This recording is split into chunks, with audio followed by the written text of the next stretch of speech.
Sir ఇప్పుడు నా doubt ఏంటంటే, వీళ్ళిప్పుడు వెల్ సెటిల్డ్ ఫ్యామిలీ గాబట్టి, వీళ్ళు పైకోటికెళ్ళడానికి ఆస్కారం ఉంటది. ఒకవేళ అంటే తక్కువగా చదువుకొని, లేకపోతే అసలు కోర్ట్‌ల గురించి, కేసుల గురించి తెలవని వాళ్ళకు, కోర్ట్ నుంచి ఏమైనా అంటే వీళ్ళని పెట్టుకోండి, వెళ్ళండి అని జెప్పేసి అంటే ఇలాంటి కేసులు పడ్డప్పుడు. ఇండియన్ కాన్స్టిట్యూషన్‌లోనే క్లియర్‌గా ప్రొవిజన్ ఉంది. రాష్ట్ర ప్రభుత్వాలు బిలో పావర్టీ లైన్ ఉండి, వాళ్ళకి ఎటువంటి న్యాయపరమైన సేవలు తీసుకోవడానికి కావాల్సిన ఆర్థిక స్తోమత లేనప్పుడు, లీగల్ సర్వీస్ అథారిటీ అని చెప్పి ఒక సంస్థను ఏర్పాటు చేయాలి. వాళ్ళకి ఉచితంగా సత్వరమైన న్యాయం అందించే విధంగా రాష్ట్ర ప్రభుత్వాలు, కేంద్ర ప్రభుత్వం చర్యలు తీసుకోవాలని చెప్పి మన ఇండియన్ కాన్స్టిట్యూషన్‌లోనే అమెండ్మెంట్‌లో ఒక ఆర్టికల్‌నే చేయడం జరిగింది. హ్మ్. సో, దాన్ని ఆధారంగా ఈ విధంగా ఎవరైనా కూడా బడుగు బలహీన వర్గాలకి సంబంధించి ఆర్థిక పరంగా ఆహ్, కింది స్థాయిలో ఉన్న వ్యక్తులకి సంబంధించి ఇటువంటివి ఏమైనా జరిగితే, రాష్ట్ర ప్రభుత్వమే వాళ్ళ తరపున వాదించడానికి ఒక న్యాయవాదిని ఉచితంగా ఏర్పాటు చేయడం జరుగుతుంది. ఓకే. అంటే నేను ఎందుకు అడుగుతున్నా అంటే రీసెంట్‌గా ఈ కేసు నుంచి ఇలాంటి డెత్ పెనాల్టీ ఇవన్నీ వచ్చిన తర్వాత బంటి వైఫ్ ఆ అమ్మాయి ఎవరైతే ఉన్నారో, ఆ అమ్మాయి కూడా ఒక వీడియో బయటికి వదిలింది. దాంట్లో ఏముంటుందంటే, నా హస్బెండ్‌ని చంపిన వాళ్ళని కూడా ఇలాగే శిక్షించాలి అని జెప్పేసి అన్నారు.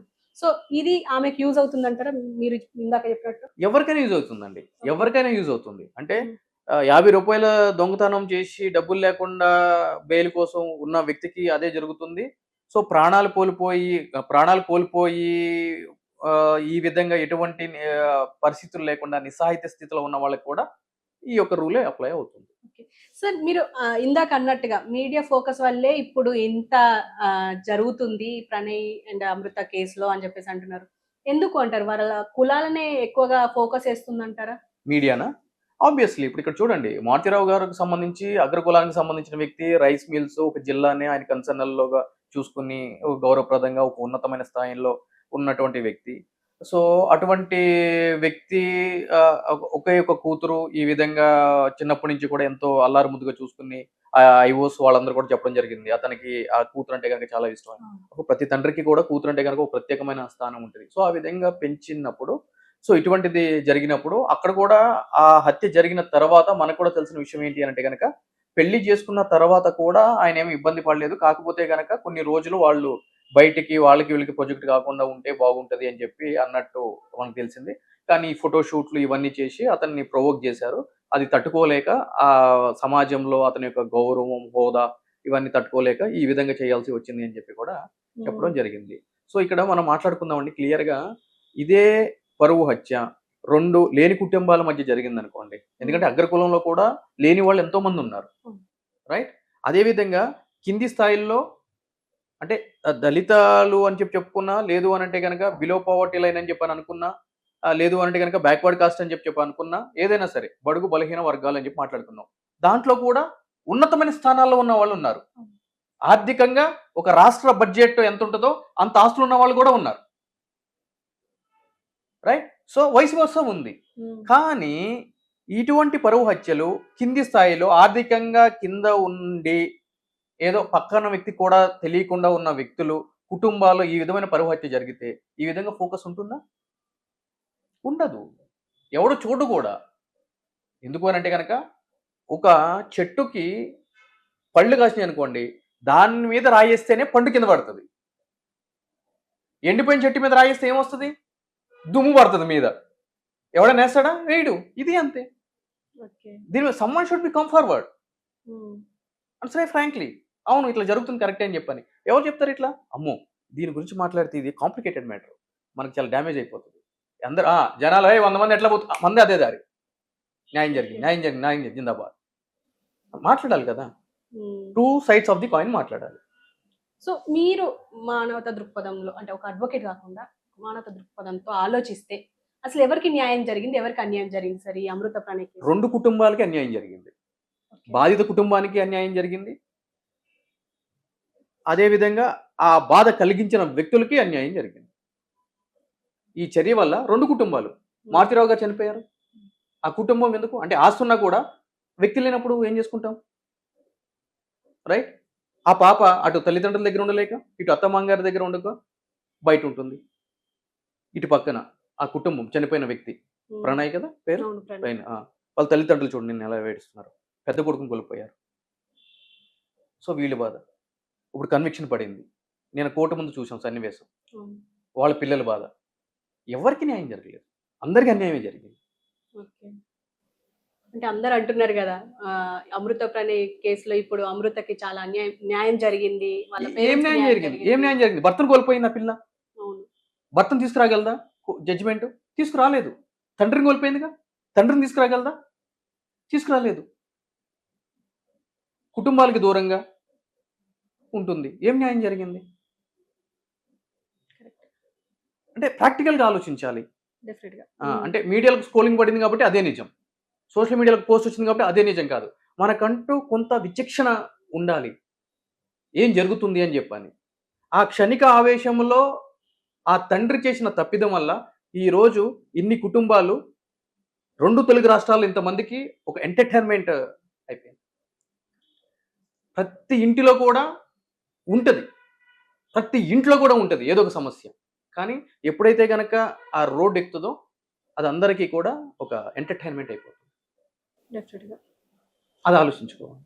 సో ఫైనల్‌గా ఇటు యూత్ గాని ఇప్పటికీ మనం అమృత ప్రణయ్ కేసే లాస్ట్ టైం గాదు. ఇప్పటికి జరుగుతూనే ఉన్నాయి. ఇప్పటికి కోకొల్లలు మనం రీసెంట్‌గా కూడా చూసాం. పరువు హత్య అని చెప్పేసి. అంటే ఇటు యూత్‌కి గాని, ఇటు పేరెంట్స్‌కి గాని మీరిచ్చే సజెషన్ ఏంటి సార్? స్ట్రెయిట్ ఫార్వర్డ్‌గా నేను చెప్పేది ఏంటి అనంటే గనక స్థాయికి మించి ఆశపడితే అది నిర్వేదానికి దారితీస్తది. ఓకే. అల్టిమేట్ అంతే. అంటే అది ఒక డబ్బు విషయంలోనే కాదు. ఒక ఆర్థికపరమైన విషయంలో కాదు. అది కులానికి సంబంధించి కావచ్చు, మతానికి సంబంధించి కావచ్చు, అదే విధంగా ఒక సోషల్ స్టేటస్‌కి సంబంధించింది కావచ్చు. అంటే ఎదుటి వ్యక్తులు డబ్బులు లేకపోయినా సామాజిక వర్గం పరంగా బలమైన వ్యక్తులై ఉండొచ్చు. ఓకే. రైట్? నీకు సంబంధించి డబ్బులు లేకపోయినా పర్వాలేదు. నీ వైపు నిలబడగలిగిన బలమైన సామాజిక వర్గం అయినా ఉండాలి. లేదు అనంటే గనక బలమైన ఇంకేదైనా అంశం నీతో ఉండాలి. అంతే తప్ప ఏదో ఈరోజు ప్రేమించాము, పెళ్లి చేసుకున్నాము, ఇక ఇక్కడితో సెటిల్ అయిపోతది. పోలీస్ స్టేషన్‌కి వెళ్ళాము, కంప్లెయింట్ ఇచ్చాము. ఆళ్ళు మన దగ్గరికి రారు. మీరు వదంటే పోలీస్ స్టేషన్ అనేది ఏంటి అనంటే గనక ప్రాథమికంగా వాళ్ళని పిలిపించి, వాళ్ళకి చెప్పి, వాళ్ళకి కౌన్సెలింగ్ ఇచ్చి, ఇలా చేస్తే ఇటువంటి కేసులు అవుతాయి అని చెప్పి పంపించే కేంద్రమే. కానీ ప్రివెంటివ్ స్టేషన్ కాదు. అంటే నేరాల్ని నియంత్రించడానికి ముందే ఒక టైమ్ మిషన్ తీసుకొని వచ్చి టైమ్‌ని తిప్పే సెంటర్ కాదది. వాళ్ళు పార్ట్ ఆఫ్ డ్యూటీ వాళ్ళు చేస్తారు. ఏ బాబు ఇట్లా పద్ధతి కాదు, ఇట్లా కాదని చెప్పి వాళ్ళు చెప్తారు చెప్పేకాడికి. కానీ మనుషుల మైండ్ సెట్‌ని అయితే గనుక పోలీసు వ్యవస్థ మార్చదు కదా! మీరు మార్చలేరు, నేను మార్చలేను. సో కాబట్టి ఇక్కడ ఏం చేయాలి అనంటే గనక ఈ విధంగా యువత ఎవరైనా సరే ఇట్లాగ లవ్ మ్యారేజెస్ అని చెప్పని అంటే పై స్థాయికి అది అంటే ఆడపిల్ల మగ వ్యక్తిని కావచ్చు, మగ వ్యక్తి ఆడపిల్లని కావచ్చు. ఎవరైనా కూడా ఎటువంటి పరిస్థితులైనా సరే ఎదుర్కొనే శక్తి లేనప్పుడు ఇవన్నీ అనవసరం అని చెప్పి అవి అర్ధాంతరంగానే ముగించిపోతాయి. అంటే ఒక హత్య ద్వారానే కాదు. రేపటి రోజున ఏం జరుగుతది? ఫర్ ఎగ్జాంపుల్ అంటే ఇది ఒక కాయిన్. ఇంకో కాయిన్ ఏం జరుగుతదంటే అమ్మాయి చాలా హై లెవెల్‌లో ఉంటది. అబ్బాయి కింది స్థాయిలో ఉంటాడు. ఇద్దరు మ్యారేజ్ చేసుకుంటారు. పేరెంట్స్‌ని ఎదిరిస్తారు. పోలీస్ స్టేషన్‌కి వెళ్తారు. కంప్లెయింట్ ఇస్తారు. ఎక్కడో దూరంగా బతుకుతా ఉంటారు. 1 ఇయర్ అమ్మాయి ఉంటది. లేదంటే 6 మంత్స్ ఉంటది. సమ్ ఎక్స్‌వై-జెడ్ డేస్ ఉంటది. ఉన్న తర్వాత ఆమెకు డిఫరెన్స్ అర్థమైపోతుంది. మా నాన్న నన్ను ఏ విధంగా చూసుకునేటోడు, ఇతను ఏ విధంగా చూసుకుంటున్నాడు. ఆబ్వియస్‌లీ ఏం జరుగుతది? ఈ గ్యాప్‌లో మాటలు అయన్నీ కలపడం, ఇంటికి వెళ్ళడం జరుగుతది. ఇంటికి వెళ్ళిన తర్వాత నాకు ఇష్టం లేకుండా పెళ్లి చేసుకున్నాడు అని చెప్పి ఇమ్మీడియేట్‌లీ పోలీస్ కేస్ పెడుతది. బీయింగ్ ఎన్ అడ్వకేట్‌గా మా దగ్గరికి ఎన్ని కేసులు వస్తాయి రేపు?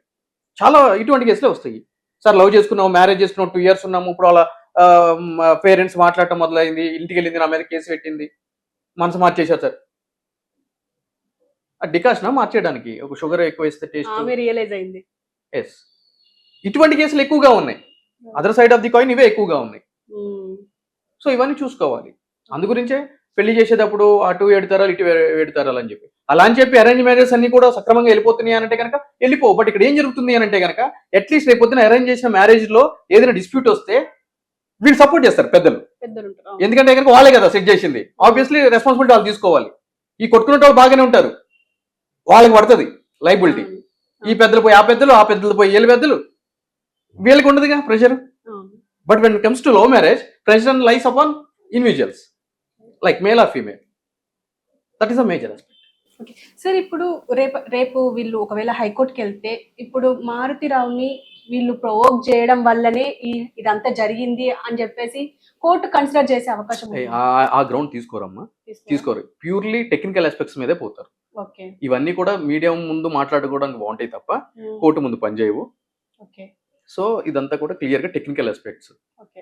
అంటే సుప్రీంకోర్టు ఏం చెప్పింది, హైకోర్టు గతంలో ఏం చెప్పింది, ఏ కేసుల్లో ఏం జరిగింది, కింద మెటీరియల్ ఆబ్జెక్ట్ ఏం జరిగింది, ఆ మెటీరియల్ ఆబ్జెక్ట్ ప్రాపర్ గా ఉందా లేదా, ఎవిడెన్స్ ఏముంది, ఎఫ్ఎస్ఎల్ రిపోర్ట్ ఏమొచ్చింది, దాంట్లో స్టాబింగ్ సైజ్ ఏముంది, కోర్ట్ కన్సిడరేషన్ ఏముంది, దీస్ ఆల్ ఆర్ అంటే టెక్నికల్ ఆస్పెక్ట్ చాలా ఉంటాయి దాంట్లో. సో రేపు ఒకవేళ వాళ్ళు హైకోర్టుకి వెళ్తే వీళ్ళకి డెత్ సెంటెన్స్ ఏమైనా తగ్గే అవకాశం ఉందంటారా? డెత్ సెంటెన్స్ ని 20 ఇయర్స్ చేస్తారు అని చెప్పి నేను అనుకుంటున్నాను. Okay sir, thank you very much.